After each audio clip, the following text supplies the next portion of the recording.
Hello and welcome to this tips and techniques video from Master Your Photography. In this series we've carefully crafted a collection of short videos designed to provide you with key points on specific topics without any of the unnecessary waffle. Our goal is to give you practical information that you can immediately apply to your own photography. We understand that your time is precious, so we've condensed each video to deliver concise, actionable information. With our tips and techniques series, you'll gain the knowledge and the confidence to improve your photography in no time at all. So, that's probably enough waffle, let's get started.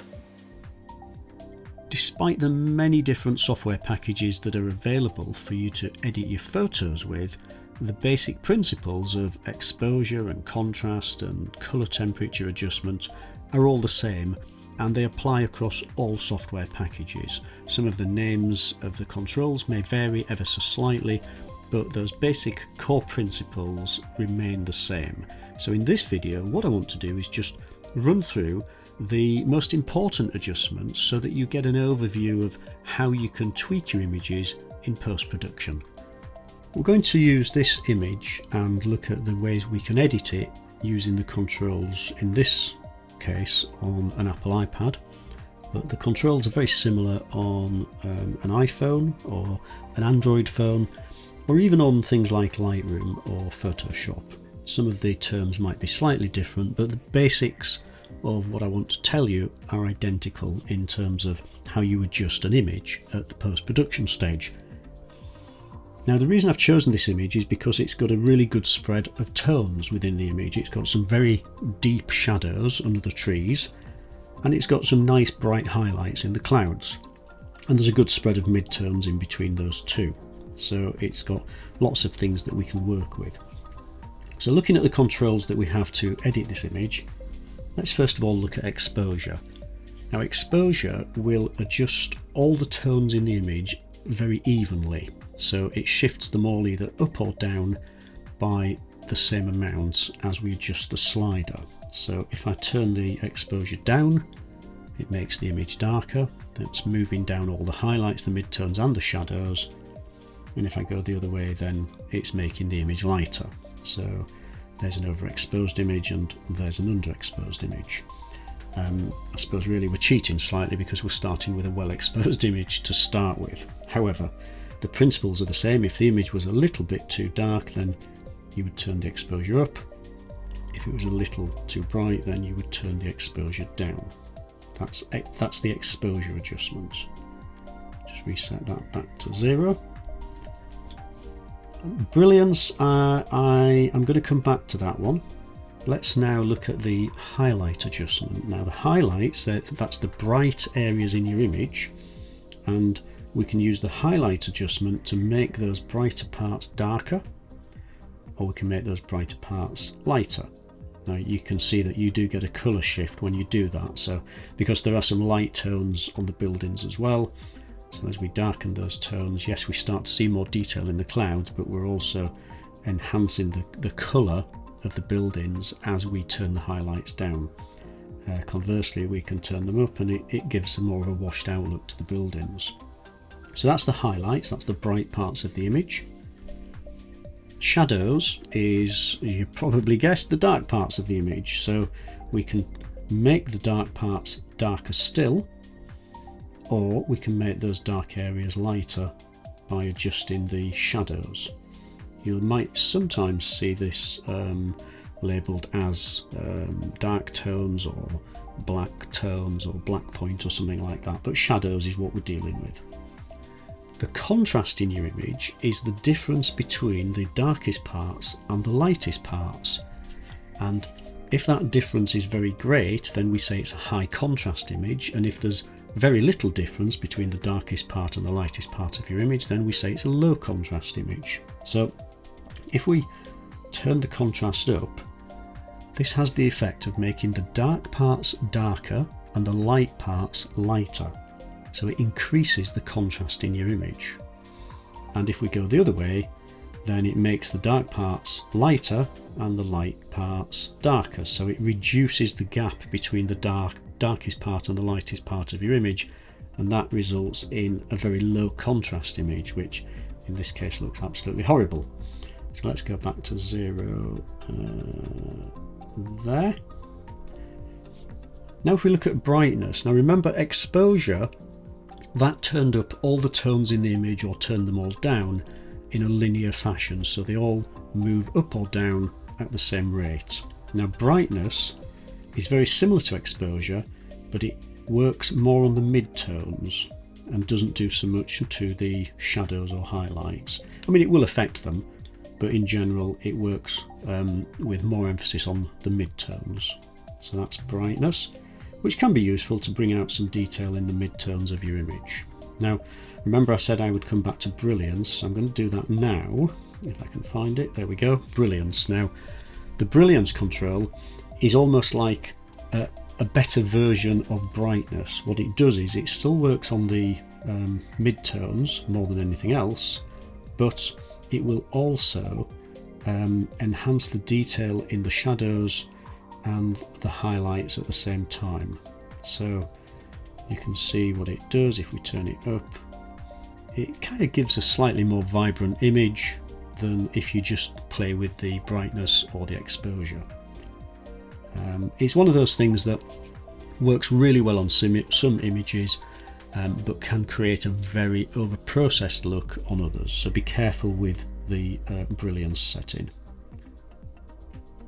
Now let's move on to the black point. Remember I talked about this earlier, so you can change the black point to make it deeper or lighter. That's the darkest part of your image. Now the saturation, this is the colour saturation in your image. If you turn the saturation up, then it saturates all the colours in your image in an even fashion, in a linear fashion. And if we go the other way and turn the saturation down, if you take it to its extreme, minus 100% saturation, then what you end up with is an actual black and white image. So let's go back to 0. Vibrancy is very similar to saturation, but it will work on the colours in your image that are the least saturated to start with. So as we turn the vibrance up, it's almost like saturation, but used in a selective way. So it will turn up the saturation of the colours that are the least saturated, if that makes sense. And it tends to protect skin tones. So for instance here, you can see it's actually, if I turn it up, it's making the blue of the sky much bluer. It's not having much effect on the buildings, a slight effect, and the reason for that is because the buildings are actually quite similar to a skin tone, and so it tends to protect those areas. So it can be quite useful for portraits because you can turn the vibrance up and it won't necessarily affect your subject too much, but it will make the surroundings and the background a little bit more saturated. But be careful with it, but it can be useful. Now the warmth, this is sometimes known as the white balance, and what this does is, as the name suggests, it makes your picture warmer, so it makes it lean more towards the yellows, oranges and red tones, or if you go the other way, it makes it cooler. So you can make it look as if it's slightly sunnier than it maybe was when you shot the picture, or if you're shooting in winter, you can emphasize the coldness and the blueness of the image by going the other way. So that's warmth or colour balance. Now hand in hand with that is something called tint. Now what tint does is, whereas colour balance works on the sort of the blues and the yellows, the tint control will work on the magentas and the greens. So it can be useful to correct tones in an image. You can see what I've done here is I've gone to 100% at the magenta end, so it's added magenta to the image overall, and if I go the other way, then it adds green to the image. So you can use it to correct any faults in the colours of your image, or you can use it for effect. If you say we're shooting a sunset, sometimes it's quite nice to add some magenta to that sunset and it just enhances the sky. And sometimes it's worth adding some green. If you're doing a landscape, then adding some green to it can make the colour of the grass and the fields just that much more vibrant and more powerful in the final image. So that's tint, which works hand in hand with colour temperature, or warmth as it's sometimes known.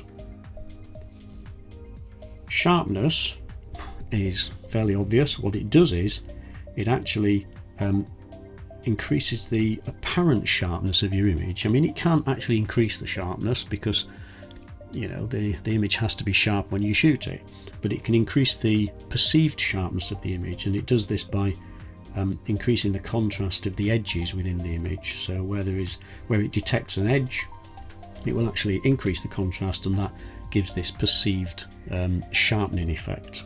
And you can go the other way and soften it in some software packages. In this package on the iPad, we only have the ability to make it sharper and not softer, so I'm going to leave it as it is anyway. The definition control is sometimes called clarity, and what this does is this actually increases the contrast in the midtones. So it doesn't affect the shadows or the highlights too much at all, but it will increase the contrast in the midtones, and it can, well, as the name implies, definition, it can give this perceived idea that there is more definition to your picture. It can be useful. It can make the shadows a little bit grubby looking, so be careful, use it with caution, but a useful tool sometimes. Noise reduction, sometimes if you've been shooting a picture and your ISO has been turned up really high, then you will get what's called noise, digital noise within your image. And there are two types of digital noise: luminance, which is black and white dots, and colour noise. So you get colour noise, and you can change each one of them and reduce them in some software packages such as Lightroom.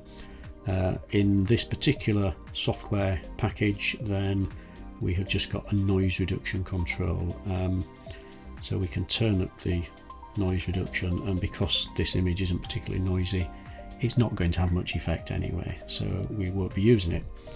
And the final one on here is the vignette control, which again, a lot of software packages have this. What this does is this just darkens the corners of your image, or lightens them, which is a bit old-fashioned looking, but if you just darken the corners slightly, it can help to focus the viewer's attention on the main subject if your main subject is in the centre of the image. You've got to be careful. If you go too heavy with it, then it's almost like looking down a tunnel at your subject, so be careful with the vignette control. So that's an introduction, a very quick introduction to some basic image editing, and without being too specific to one software package, it hopefully shows you how you can use these fairly standard controls such as exposure, brightness, contrast, etc. across lots of different software packages, and you can just tweak your photos. Now, of course, what you should be doing is making sure that when you take the photo, you're getting the right exposure in the first place, but most images can be just tweaked just ever so slightly in post-production to just take your original vision and maybe lift it to an even better final result. So next time you've shot some images, get them into one of these software packages, have a play around. Don't be too heavy-handed, because it's very easy to make an absolute mess of your image in post-production, but just do some subtle tweaks and see what you can come up with. Thank you for tuning in to Master Your Photography's Tips and Techniques series. We hope you found this video useful and practical. Remember, each photo you take is a stepping stone towards becoming a better photographer. So get out there and capture the world in your own unique way. Until next time, happy shooting.